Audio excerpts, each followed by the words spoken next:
మన ధర్మం నుంచి చాలామంది పక్కకి వెళ్ళిపోతున్నారు. అవగాహన లేకపోవడం కావచ్చు, లేదా చెప్పేవాళ్ళు సరిగా చెప్పకపోవడం కావచ్చు, ఆ సమయంలో చెప్పకపోవడం కావచ్చు.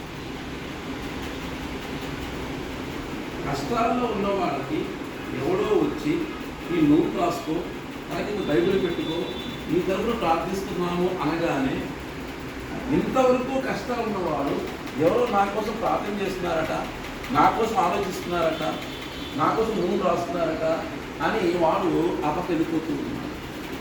మరి మనము సానుభూతిగా ఏమైనా మాట్లాడుతున్నామా? ఓదార్పుగా ఏమైనా మాట్లాడుతున్నామా?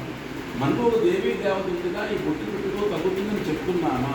ఈ నామం చెప్పుకో తగ్గుతుందని చెప్తున్నామా? ఏమీ చెప్పకపోతే నువ్వు తలుపు మూస్తుంది, వాడు తలుపు తెలుస్తుంది. చాలా కాలంలో చూడండి, కులం పేరుతో ఇప్పుడు లేకపోవచ్చు, కానీ గతంలో మన పెద్దలే